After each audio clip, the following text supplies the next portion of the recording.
জল খাবারে কি রান্না করবো? জল খাবারে কি করবো? রুটি তরকারি করবো। তরকারি ভালো লাগছে না, নতুন কিছু কেন আইটেম ভালো করো। লাগছে না? কি নতুন কিছু আইটেম করো। নতুন কিছু? কি করবো? তুই দেখছি কি করা যায়। আজকে জল খাবারের মেনু কি করবা? কি করা যায় বলো তো? নতুন কিছু করতে হবে, রোজ রোজ রুটি তরকারি ভালো লাগছে না। হ্যালো বন্ধুরা, তোমরা সবাই কেমন আছো? তোমাদের সবাইকে স্বাগত আমার একটা নতুন ভিডিওর সঙ্গে। আর বর যখন আবদার করেছে নতুন কিছু করে খাওয়ানো, তো ওকে তো খাওয়াতেই হবে। আর এটাও তো ঠিক বলো, কার রোজ রোজ রুটি তরকারি খেতে ভালো লাগে, তাই না? তো আমি ঘরে তাকিয়ে দেখলাম মাত্র 3টে মিষ্টি আলু পড়ে রয়েছে। আমি তাহলে ভাবলাম যে আমরা 3জন মানুষ, 3টে মিষ্টি আলু দিয়ে পরোটা তৈরি করা যায়। তো দেখতে পাচ্ছ, ফার্স্টে আমি আটা, ময়দা, তেল, সাদা তেল আর চিনি আর নুন দিয়ে ভালো করে ওটাকে মেখে নিলাম ময়দাটাকে। তো ওটাকে 5 মিনিট রেখে দিতে হবে। আর এখানে আলু তরকারি করছিলাম পরোটাটার সাথে খাওয়ার জন্য। আর এখানে একটা মশলা তৈরি করে নিতে হবে, যে আলু মাখাটা তার মধ্যে দিয়ে নিতে হবে। এখানে ছিল শুকনো লঙ্কা, গোটা জিরে আর মৌরি। এটাকে ভালো করে ভেজে গুঁড়ো করে নিতে হবে, যাতে ওই আলুর পুরটার মধ্যে আমরা দিতে পারি। এখানে আলুর পুরটার মধ্যে দিতে হবে একটু নুন দিতে হবে, আর একটু ধনে পাতা দিয়ে নিতে হবে।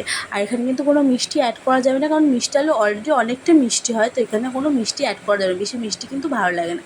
আর এই যে তোমরা দেখতে পাচ্ছ, আটা যেরকম তোমরা গোল করে নাও, সেরকম তোমাদের আটা মোটা মোটা, একটু আটার গোল্লাটা একটু পাতলা হয়, এটা তোমাদের একটু মোটা করে করে বেলে নিতে হবে, একটু বড় করে করে বেলে নিতে হবে। যেমন করে দেখছো তোমরা সেরকমই করে নেবে, মোমোর মতো।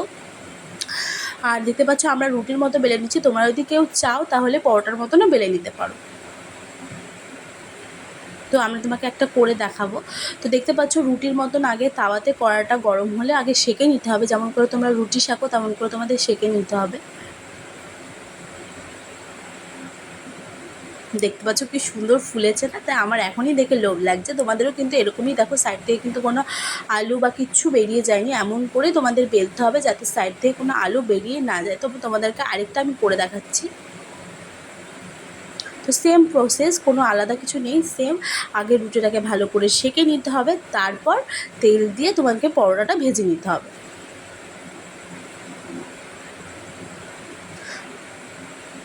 তো তোমরা এখানে পরোটার মতনও করে নিতে পারো, বা কেউ যদি ছাকা তেলে ভাজতে চাও, তাহলে কেউ যদি পছন্দ করো ছাকা তেলে খাওয়া, তাহলে তোমরা ছাকা তেলেও ভেজে নিতে পারো, সেটা তোমাদের ব্যাপার। কিন্তু আমরা বেশি তেল দিয়ে করলাম না, কিন্তু তাও এখানে অনেকটা তেল ইউজ হয়ে গেছে, দেখতেই পাচ্ছ। কিন্তু ছাকা তেলে না খাওয়াটাই ভালো। এখন এত গরমের মধ্যে দেখতে পাচ্ছ আমাদের এই পরোটাটাও কি সুন্দর ফলেছে। তোমাদেরও যেন প্রত্যেকটা পরোটা এরকম করে ফোলে। যদি তোমরা ট্রাই করো আমাকে কিন্তু দেখিও। তো আজকাল মেন হচ্ছে আলুর তরকারি, বেগুন ভাজা আর মিষ্টি আর কলা। তো আগে ওকে খাইয়ে দেখাই যে কেমন হচ্ছে, ওর রিভিউটা দরকার, কারণ ও আবদার করেছে, ওর আবদারে আজকে নতুনটা তৈরি করা। তো দেখি ও কি বলে।